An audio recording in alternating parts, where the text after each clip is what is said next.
Assalamualaikum warahmatullahi wabarakatuh.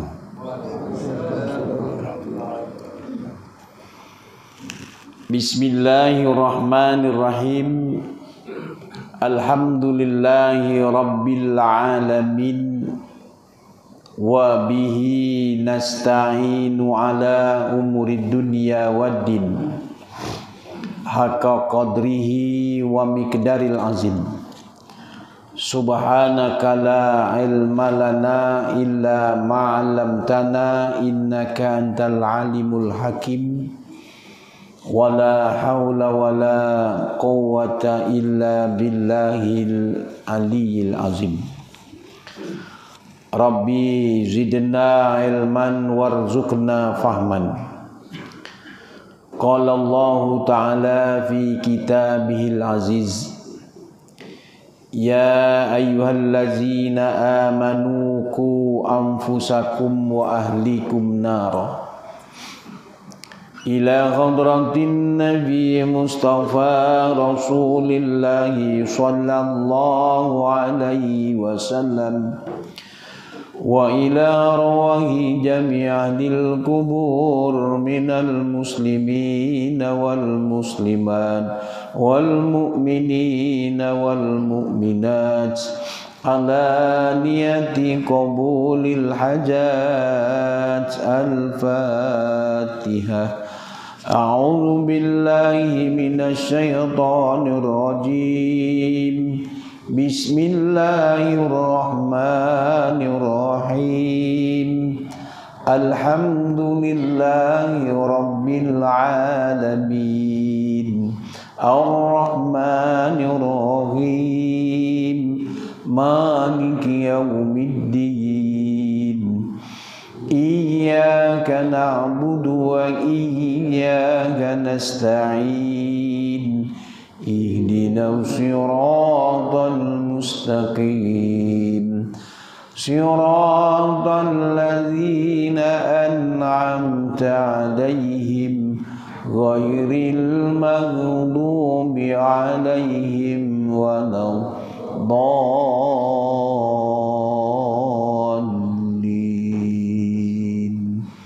Amin.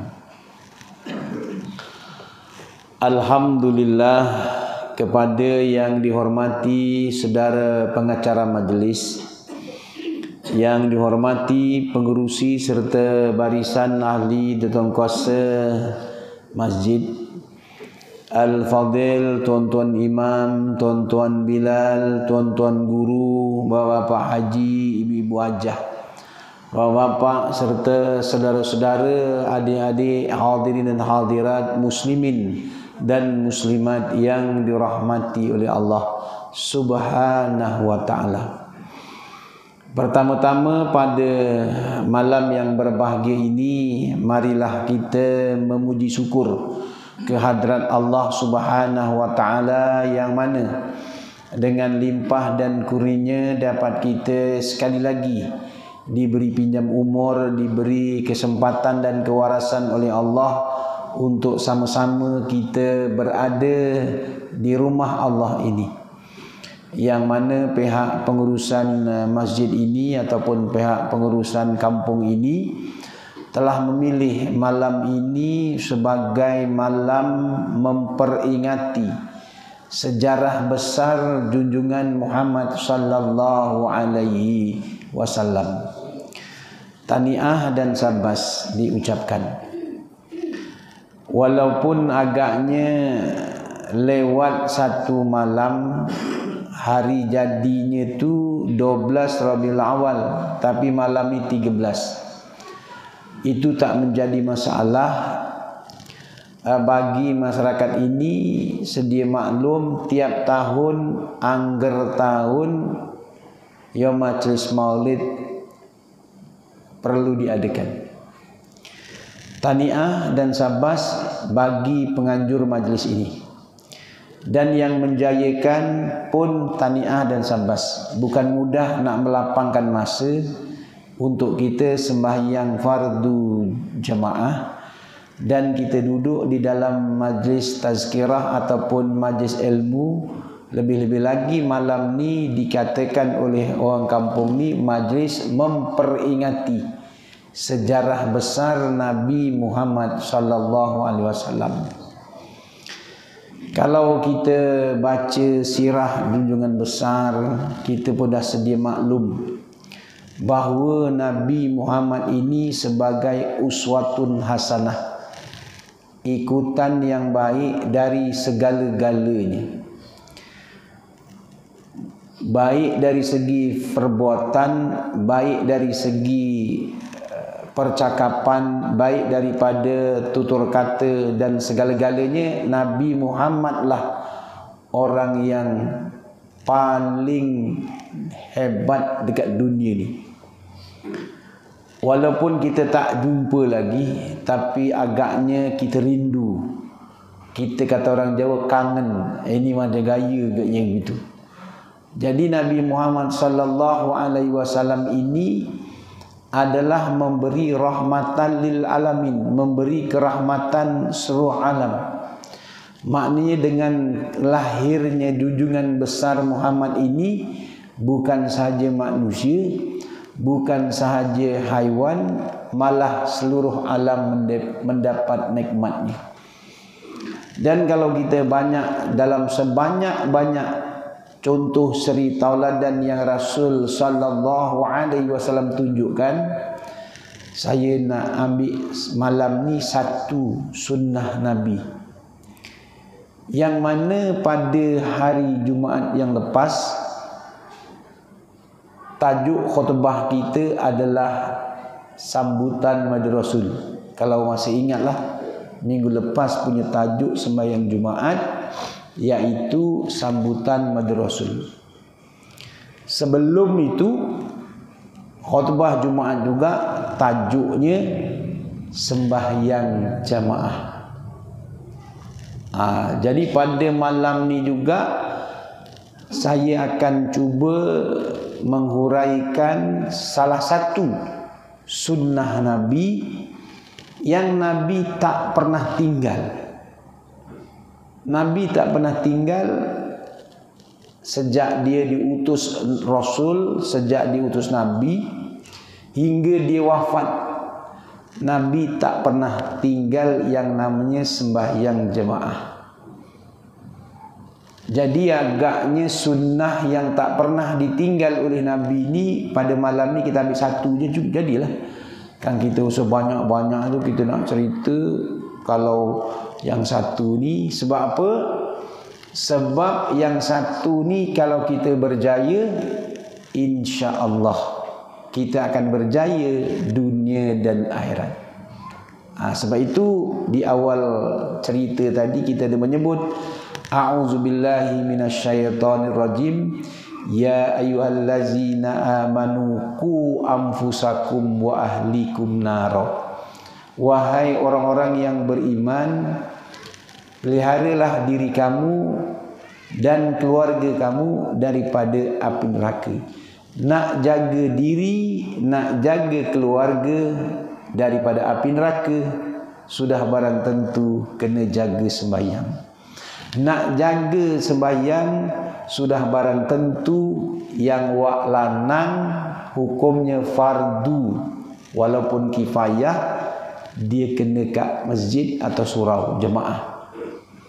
Jadi insya-Allah kita pada malam ni nak cuba bincang-bincang berkenaan jamaah. Mudah-mudahan dan saya percaya dan saya yakin masjid ini jamaahnya dah bagus. Cumanya kita nak cerita kenapa kok kali ini bawa cerita jamaah. Sunnah yang lain banyak. Umpama makan jamaah banyak. Ya macam banyak. Tapi saya pada malam ni milih kenapa saya jemaah. Begitu. Baik. Sejak mutakhir ini ataupun setengah bulan lepas, kami imam-imam seluruh negeri seluruh negeri dan masuklah seluruh negara. Ada namanya Perhimpunan Imam se-Malaysia. Dan saya salah seorang 15 orang yang terpilih untuk menghadiri Musyawarah Imam-Imam Kebangsaan.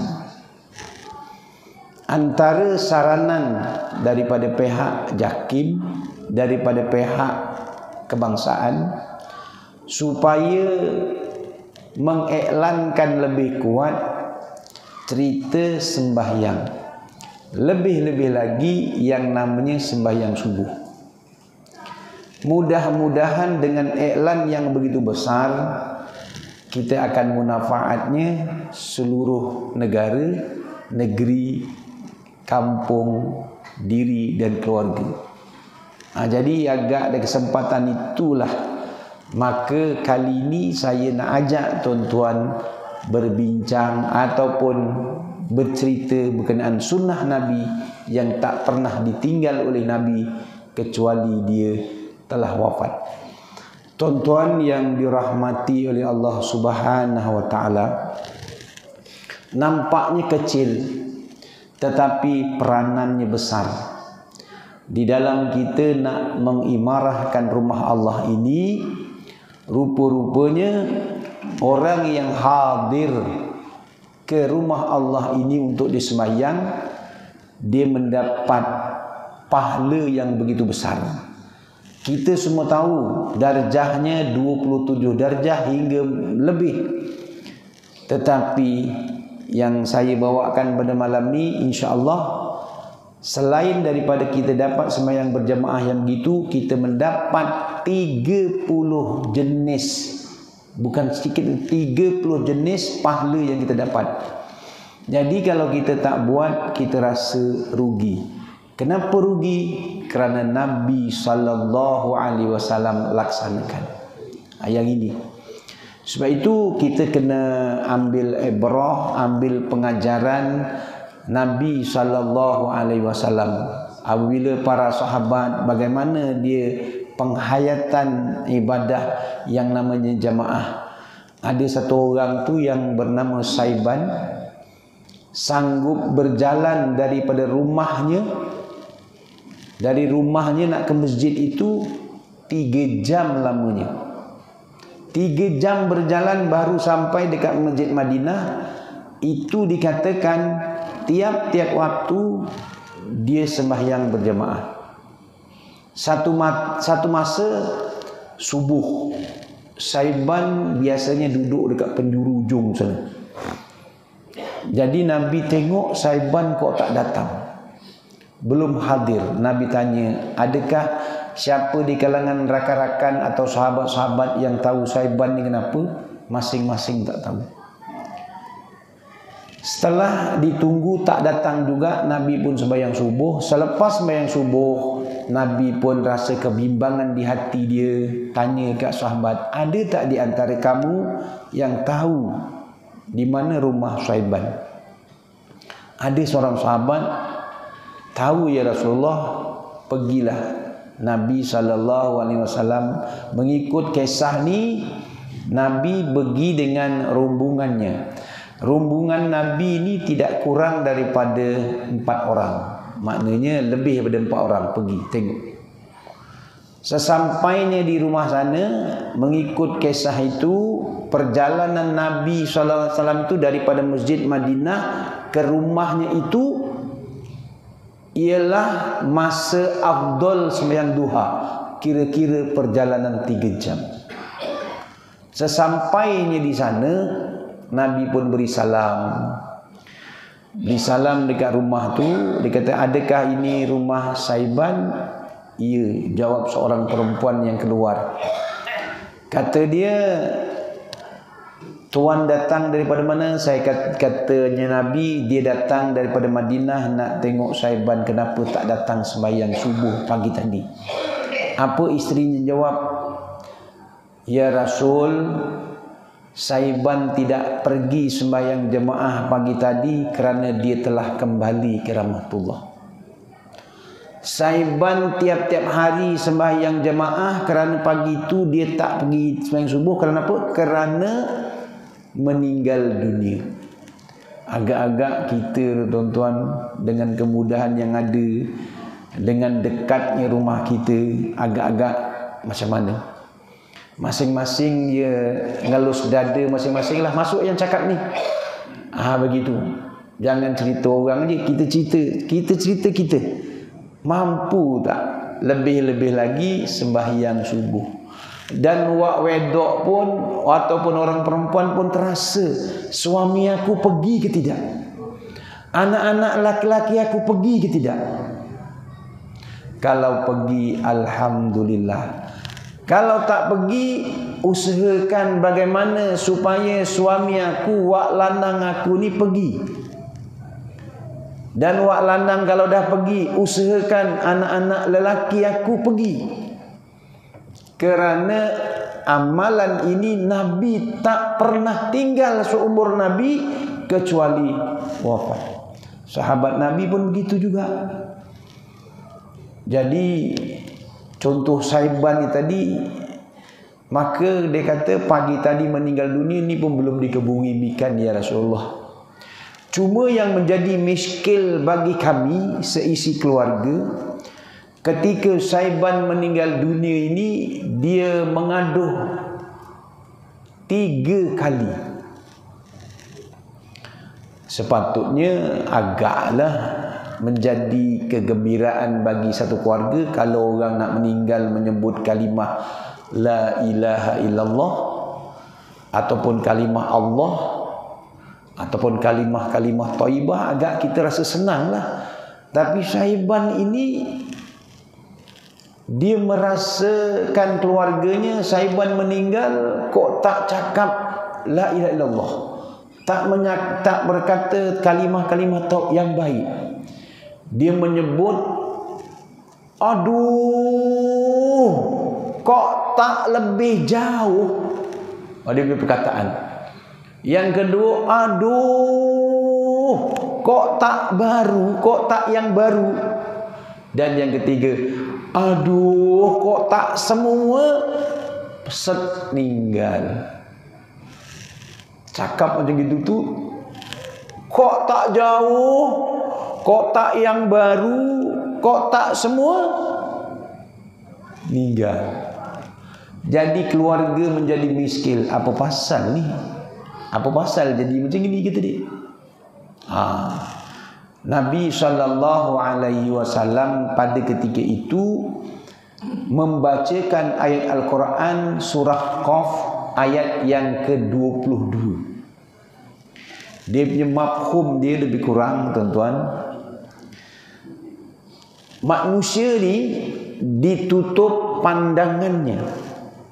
Ketika dia hidup, manusia ni ada pandangan, yakni pandangan ghaibnya ditutup.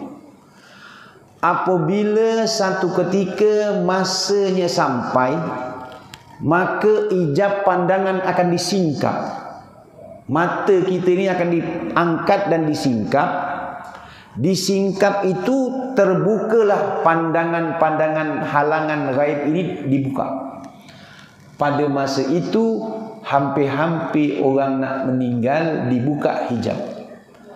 Mengikut riwayatnya, apabila orang yang dah dibuka hijabnya ini, dia tidak nampak segala perbuatannya.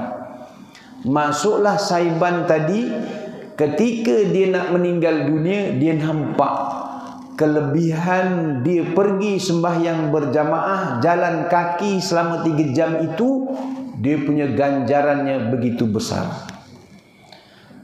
Ganjarannya begitu besar. Dia kata, kenapa rumah aku kok tak lebih jauh lagi biar aku dapat pahala yang lebih besar? Ni. Kenapa kok tak jauh lagi? Rupa-rupa rumah aku ni kalau jauh lagi daripada masjid lagi bagus. Kerana ganjarannya dan tingkatannya begitu besar. Ni. Kerana yang kedua, kok tak yang baru? Kata Nabi, semasa Saiban ini keluar rumah ketika waktu pagi, sudah barang tentu kalau subuhnya pukul 5, agak-agak dia keluar pukul berapa? Kebarangkalian pukul 2 atau pukul 3 pagi dia keluar. Sudah barang tentu kalau kita pernah berada di bandar Madinah, kalau bulan 11, bulan 12 suasana sejuk. Di Madinah ini suasana sejuk. Sebab 2008 saya pernah bertugas haji di sana. 2008 itu pada bulan 11, bulan 12 Madinah sangat sejuk. Saya berani ceritakan sejuknya tu perasaan kita lah. Kita dah pakai baju tebal, dah pakai serban macam ni, keruku pineh lagi. Itu pun sejuknya masih terasa. Padahal turun hotel sekejap, mentelah Saiban berjalan 3 jam. Semasa dia nak keluar itu tadi, dia rasa sejuk. Dah pakai baju tebal, dia rasa sejuk lagi. Dia ambil satu jaket yang lama, dia ambil, pakai. Dalam perjalanan 3 jam itu, dia jumpa satu orang tua yang sedang menuju ke masjid juga, dengan keadaan bergigil-gigil. Lalu disedekahkan, dihadiahkan baju yang lama itu, dipakaikan. Pakai baju yang lama itu, pahalanya begitu besar. Kata dia, kalaulah aku buka baju yang baru, niscaya pahalanya akan lagi besar. Setelah disingkap pandangan mata itu, barulah tahu. Jadi agaknya lah tuan-tuan yang dirahmati oleh Allah, seandainya kita ini berada dalam keadaan yang sebegini, sedangkan singkap demi singkap, maka pahala-pahala yang kita patut raih tidak dapat. Agak bagaimana tuan-tuan? Ngeri kita ngeri. Sepatutnya kita boleh meraih pahala yang begitu besar, keuntungan yang begitu besar semasa kita berada di dunia ini, tetapi kita tak dapat. Sebab itu satu sunnah Rasul yang kita bincang pada malam ni satu je, iaitu sembahyang jemaah. Kalau sembahyang jemaah yang agaknya modal tak berapa banyak. Modalnya start motor, tak payah jalan, tak payah macam sauban. Start motor, kalau motor sekarang ni picit cetek gitu je dah jalan. Kalau dulu agaknya sampai 20 kali wara-urip begitu kan. Cut wara-urip. Lepas tu dia punya lampunya pun tak hidup. Dia eco saya kedek tanggal lagi. Itu dulu. Tapi sekarang ni dah tak ada tuan-tuan. Ini mudahnya hari ini. Dan yang ketiga, sudah barang tentu dalam perjalanan Saiban 3 jam itu, dia kebarangkalian membawa bekal. Bekal yang dibawa ketika itu adalah sekeping, 2-3 keping roti. Dalam perjalanan dia 3 jam itu, dia nampak ada orang, dia kata, yang belum makan beberapa hari. Lalu diambilnya sekeping roti dan dibagi 2. Dibagi 2 tu dibagi kat dia dan dimakan, mendapat ganjaran yang begitu besar. Pada masa itu dia kata, kenapa kok aku tak bagi semua, kalau sekeping tu lagi banyak agaknya pahalanya.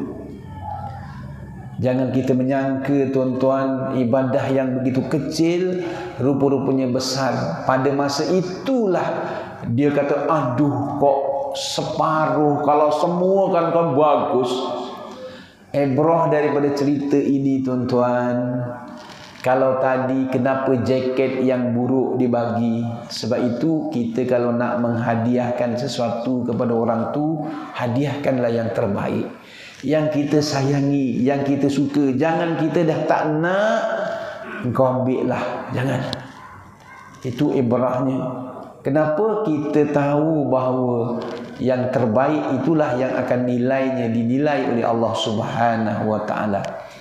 Dan kalau kita nak bagi makan sedekah pun, bagi makanlah. Sebab memberi makan dan minum kepada orang yang memerlukan, pahalanya sangat besar. Kerana makanan itu akan menjadi darah daging, dan dengan asbab darah daging tadi ada tenaga, dan dengan tenaga dia dapat beribadah kepada Allah Subhanahu wa taala. Ini cerita zaman Nabi sallallahu alaihi wasallam, seorang sahabat yang terpaksa berjalan kaki kerana nak menyahut seruan, namanya seruan azan sembahyang berjamaah. Jadi agaknya dekat Parit Qasih ni ada tak agaknya yang jalan kaki dari rumah sampai sini lebih kurang 3 jam? Tak ada tuan-tuan. Tak ada, agaknya tak ada lah. Paling-paling kalau jalan kaki pun aku harap berlaku sikil ya 2 minit 3 minit tekan agaknya. Jadi mudah-mudahan dengan cerita gitu menjadikan jazbah kita untuk kita melaksanakan yang namanya sunnah Nabi, iaitu berjamaah. Berjamaah ni kat rumah apa tak boleh tau Ustaz? Kau dadak-dadak lungo masjid barang ne lungo ngomah apa kena. Yang ini dia mengambil la salatil jiranil masjid ilal masjid. Tidak ada sembahyang bagi jiran masjid kecuali di masjid. Tidak ada itu maksudnya bukan tidak sah, tidak sempurna.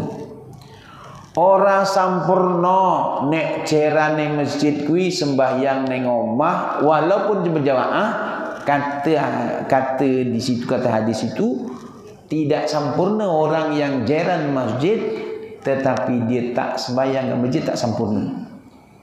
Kalau dah tak sempurna yang kita buat tu kenapa? Begitu. Anu loh Ustaz, cabarannya tinggi lebih. Tinggi tenan. Angger tangi subuh, Pak Imam dah baca Rabbana atina fid dunya hasanah wa fil akhirati hasanah wa qina adzabannar. Cukrekah lu sentek. Tapi dah entek kok wis puluhan tahun ngono, ya kok ora patut. Jadi sempena majlis maulid kali ini, ayo tanamkan semangat tiap individu. Sebab itu jangan banyak-banyak cerita ni, ceritanya satu. Mau pergi cerita apa? Cerita apa mana? Jemaah. Boring tenan aku. Kalau ada yang cakap boring tenan, bukan masalah hanya masjid, dia yang masalah. Dia yang masalah. Kenapa saya menitik berat ni tuan-tuan? Saya masih lagi bertugas sebagai guru agama Kerajaan Negeri Johor. Setiap hari Ahad sampai hari Khamis kami jumpa anak-anak murid. Daripada tahap 1 sampai tahap 6, hari Sabtu saya akan jumpa pelajar-pelajar darjah khas sekitar umur 13-14 tahun dan lebih. Hampir hari-hari, saya tak sebut sekolah mana, daerah mana saya pun tak sebut. Hampir hari-hari saya akan tanya, masuk di kelas, beri salam, tanya khabar anak murid. Soalan saya, siapa pagi tadi sembahyang subuh, angkat tangan. Daripada 40 pelajar lelaki dan perempuan, insya-Allah 3 suku angkat tangan sembahyang subuh. Yang suku tak angkat tangan.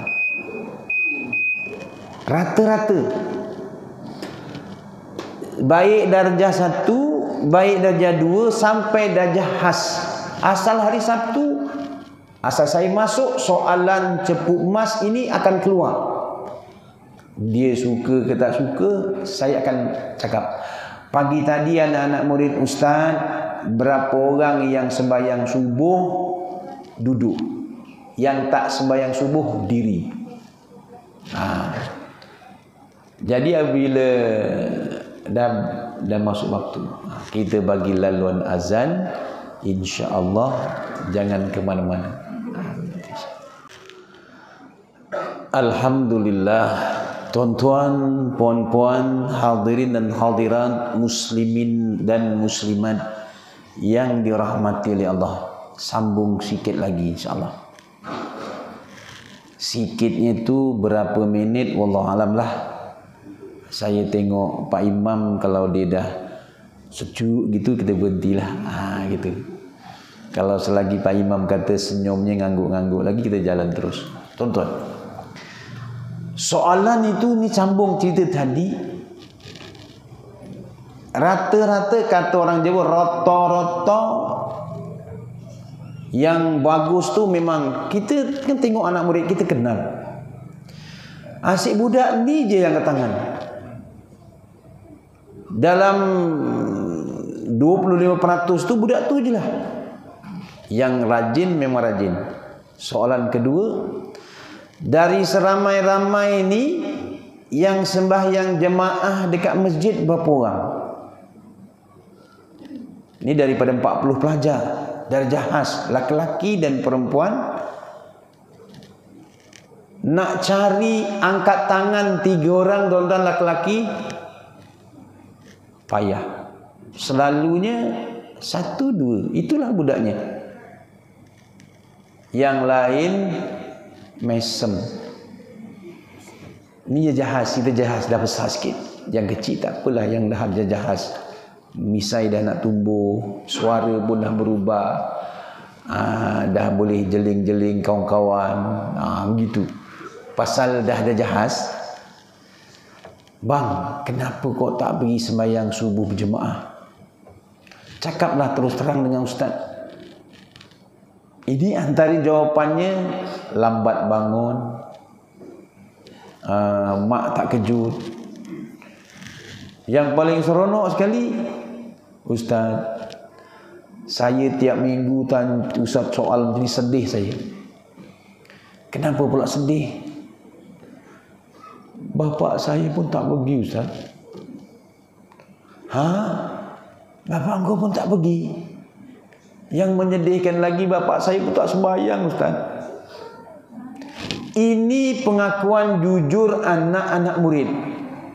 Dekat sekolah mana tu? Sekolah tak boleh sebut, daerah tak boleh sebut, tapi anak murid saya. Tapi saya percaya anak tuan-tuan tak. Agak-agak anaknya ni tadi mentolok dia cakap gitu, kenapa? Karena dia tahu balasan orang yang tak sembahyang subuh itu sangat besar dosanya. Tetapi dia sedih, dia tak boleh pergi jemaah kerana ayahnya tak pergi. Dia nak pergi. Saya nak pergi ustaz, tapi saya ajak, dia kata tak nak. Bayangkan tuan-tuan, macam mana kita nak merealisasikan ku anfusakum wa ahlikum nar. Jagalah diri kamu dan keluarga. Nak jaga diri pun tak dapat, apatah lagi nak jaga keluarga. Kita nak senang-senang bukan sendiri, senang dengan keluarga, dunia dan akhirat. Ini saya cerita ni supaya kita mengambil ibrah. Hari ini begitu. Kenapa? Agaknya bangeti penak. Dah agaknya terlalu selesa, terlalu senang, terlalu alpa. Kita dibuai dengan keseronokan. Sebab itu tuan-tuan, dalam kitab Abrul Asir, bagi orang yang Allah beri pinjam umur, setelah kita tidur semalam-malaman Allah bagi pinjam umur lagi, selepas itu kita mengucap alhamdulillahillazi ahyana ba'dama amatana wa ilaihin nusur. Kita dah sadar kita dah diberi pinjam umur, nikmat yang paling sangat besar Allah beri, pinjam umur lagi. Setelah dipilam pinjam umur, kok tega, kok sampai hati tak nak sembahyang subuh, tak nak sembahyang jemaah. Dalam kitab itu tuan-tuan, orang yang tak nak sembahyang subuh, lebih-lebih lagi dia mampu nak sembahyang jemaah, dia tak pergi, 4 penyakit ada pada dia. 4 penyakit. Ni kalau ada, Ustaz, aduh Ustaz, lepak aku kena tembak Memang siapa yang makan cili dia terasa pedas. Balik nanti yang agak-agak muka abang ni masuk surga ke masuk neraka, macam ustaz cakap. Isterinya bercakap, "Ha'alah bang, abang kahwin dengan saya dah 10 tahun, tapi saya tengok abang sembahyang subuh jarang-jarang dekat masjid. Macam mana nak ajak saya ke surga bang? Apatah lagi nak ajak anak-anak bang. Yang anak-anak kita jauh kat sana tak tahulah bagaimana." Soalan itu saja kita tak lepas tuan-tuan dengan keluarga. Apatah lagi yang lain. Kita pun tanya, isteri pun tanya, "Bang, agak-agak ni ayang masuk surga ke neraka?" Isteri pun cakap, suami pun cakap, "Entahlah yang, abang pun tak boleh cakap. Engkau ni aku tengok khatam Al-Quran pun tak pernah bersama aku." Sudah. Engkau pun tengok gaya dah asyik nengok handphone aja. Kat situ je kita kalah tuan-tuan. Ya Allah Ustaz, kali ni Maulud Nabi silap panggil penceramah, nampak kata dia. Pak Imam kata, "Nyesal pula aku panggil penceramah ni." Tuan-tuan, selalu dia tak macam ni. Kali ni jangan-jangan ni, tak. Kali ni saya memang kempen sembahyang berjemaah. Kerana apa tuan-tuan? Saya nak melepaskan fardu. Kerana saya berpeluang kebarangkalian ini ialah datang sekali-sekali macam ini. Saya tak tahu tuan-tuan, tapi saya menganggapkan tuan-tuan memang tegas sembahyang jemaah. Saya tak tahu si Fulan tak pergi ke tak pergi. Saya tak tahu. Saya menganggapkan tuan-tuan dengar permasalahan ini memang ada dalam masyarakat. Tapi saya percaya tengok dia punya sejadah ni, subuh kurang-kurang 2 baris penuh. Agaknya itu tuan-tuan. Baik, bercerita pada anak murid tadi, itulah senario hari ini. Tuan-tuan, anak-anak boleh bercerita, yang ayahnya tak nak pergi. Tapi tak semua. Adalah agaknya kalau 40 tu separuh. 40 separuh. Kalau macam kita ni, ini agaknya hampir masyarakat di mana Parit Kasih ni yang datang, saya ingat pun taklah 100%. Kebarangkalian ini ni mungkin dalam 80%, 20% lagi tak datang. Agaknya lah. Memang orang ni ataupun 100% kita anggap datang. Subuh yang macam gini, inilah orangnya.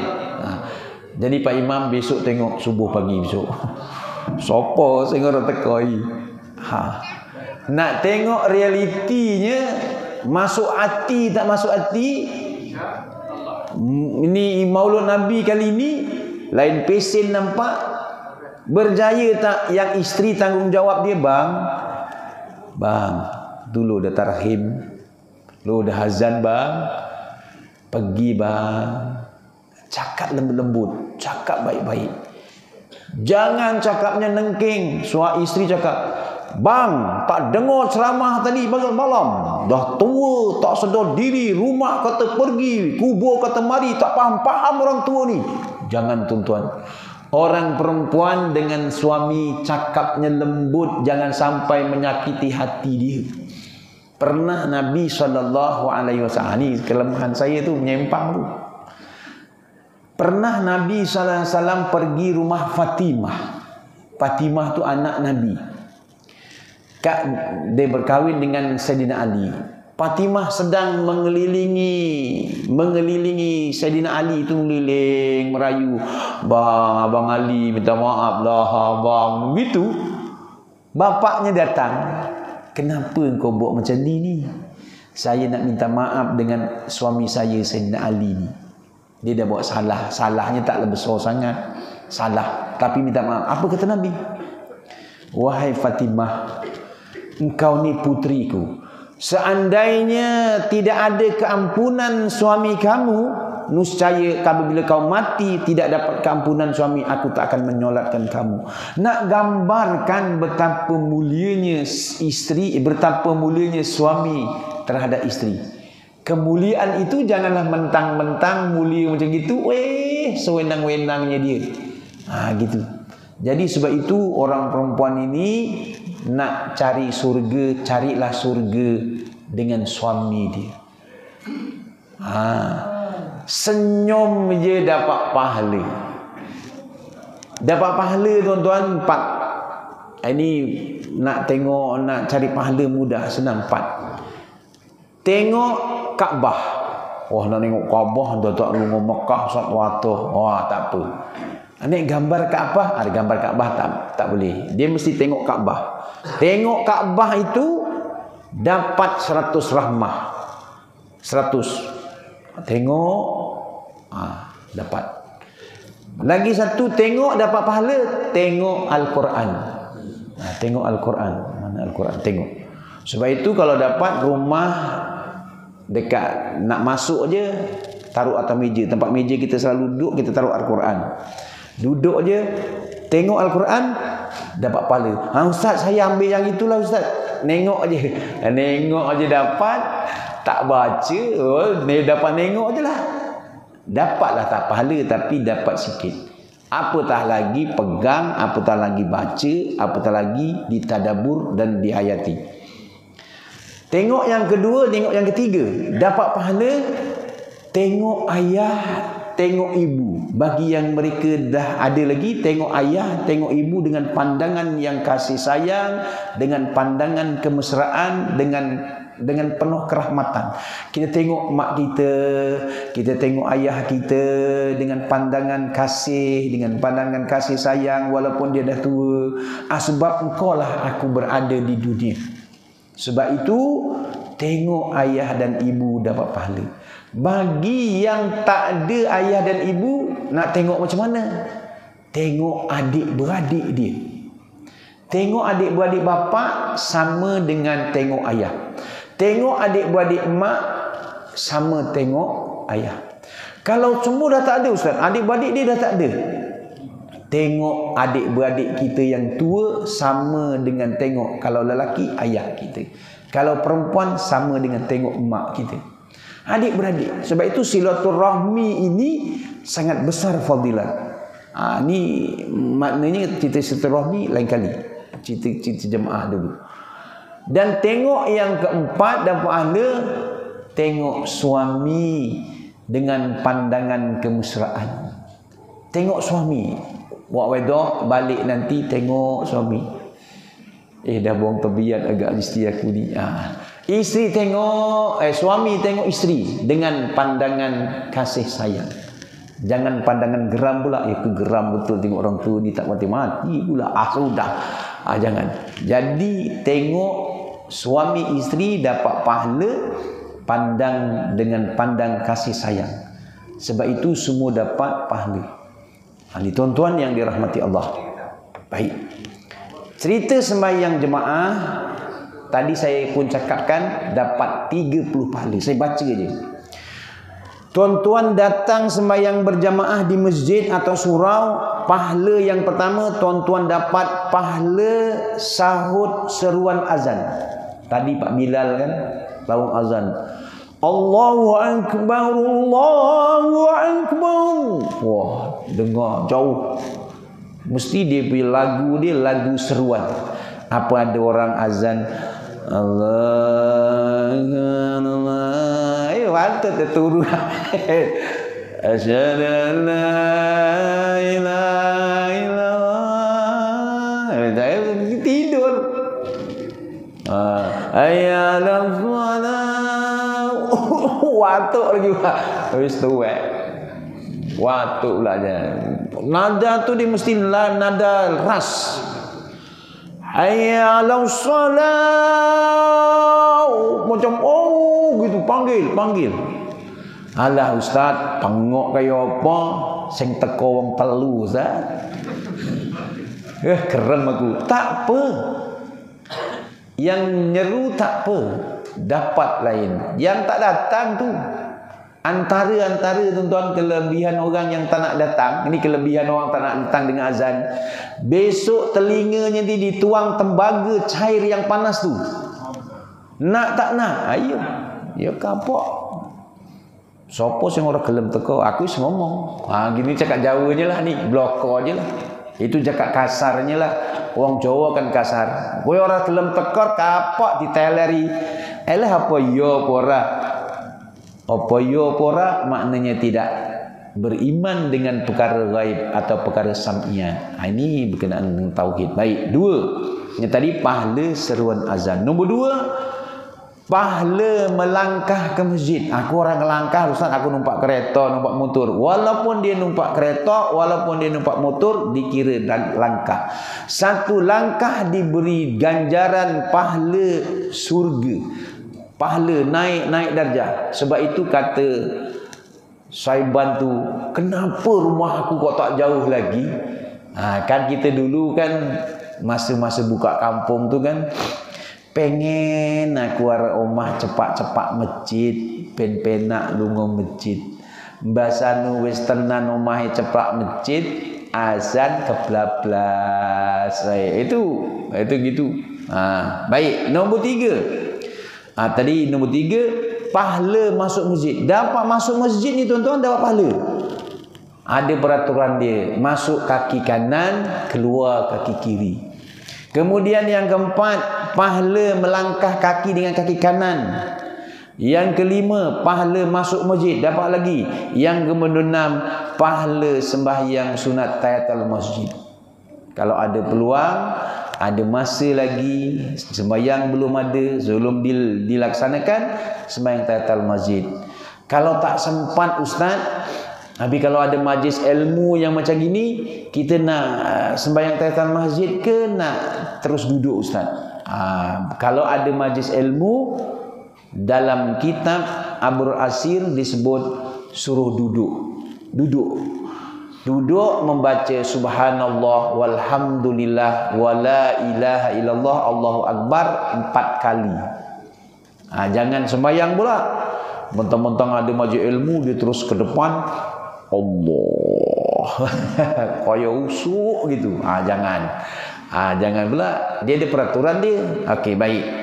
Kemudian nombor 7, dapat pahala iktikaf. Jadi tuan-tuan ni jangan lupa niat iktikaf tu ialah berhenti dalam masjid kerana nak buat sesuatu.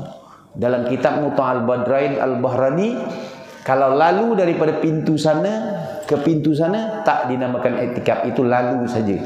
Iktikaf tu dia berhenti. Dia berhenti tu kerana melakukan sesuatu kebaikan, maka kita dapat pahala iktikaf. Yang ke-8, dapat pahala solat berjemaah. Yang ke-9, dapat pahala takbiratul ihram bersama-sama Pak Imam. Yang ini kena kejar tuan-tuan. Dalam menghayati takbiratul ihram ini ada namanya takbiratul ula. Apa dia takbiratul ula? Takbir bersama-sama imam dalam imam Allahu Akbar, kita pun Allahu Akbar. Itu sebaik-baik takbiratul ula. Yang dikira dapat pahala takbiratul ula ni ketika Pak Imam belum lagi habis membaca surah Fatihah, dia pun dikira dapat. Tapi kalau dia imam dah baca surah Fatihah, dah habis baca Fatihah, dia baru Allahu Akbar, dia tak dapat fadilat darjah takbiratul ula. Apa istimewanya takbiratul ula ni? Orang yang dapat 40 waktu, 40 hari takbiratul ula bersama-sama imam dalam sembahyang jemaah, dia dapat 2 kelepasan. Satu kelepasan, dia terhindar dari bersifat munafik, dan satu lagi, dia dapat tiket masuk dalam surga. Jadi agak-agak aku dah ada tiket surga belum? Agak-agak lah. Dah ada belum? Kalau belum, ayo Usahakan. Mulai malam ini subuh catat dekat kalender, subuh raid, zuhur raid, asar raid, sampai besok isyak raid. Alhamdulillah satu hari. Nak masuk kedua okey, ketiga okey, masuk keempat aduh, wah ni tuan-tuan, jangan. Nak cari nombor berapa tadi? Nombor 9, nombor 10. Dapat pahala lagi amin bersama-sama tuan imam. Imam membaca ghairil maghdubi alaihim waladdallin. Makmum dan imam dan makmum saing amin. Dapat pahala. Kalau kita baca dalam kitab Jamu'il Fawaid, Allah kurniakan 4 malaikat rahmah. Daripada huruf alif, mim, ya, nun itu keluar malaikat rahmah yang mendoakan orang itu sampai sembahyang akan datang. Maksud sembahyang akan datang kalau ni isyak, sampai isyak. Ada ulama kata sampai isyak akan datang. Tapi ada orang kata sampai sembahyang subuh. Subuh nanti jumpa zuhur. Nanti zuhur jumpa asar. Tapi ada ulama kata sembahyang akan datang tu adalah sembahyang itu akan datang. Jadi kalau tadi maghrib, jumpa maghrib besok. Malaikat rahmah doakan dia. Sebab itu tuan-tuan, orang yang sembahyang jemaah ni, dia mendapat kerahmatan dirinya, keluarganya, malah jerannya. Aku ambil yang itulah Ustaz. Jeran aku rajin sembahyang, aku ambil yang itu. You patut ya dia je dapat. Jangan. Okey, baik. Tu nombor 10. Nombor 11. Dapat pahala rapatkan saf. Dapat pahala rapatkan saf. Yang ke-12, dapat pahala luruskan saf. Maksud lurus ni kalau dalam sembahyang jemaah, yang lurus tumit. Bukan perut, bukan badan, bukan punggung. Yang lurus tumit. Kalau tumit berada di lain warna putih yang ujung tu, semua tumit berada di situ. Itu tumitnya.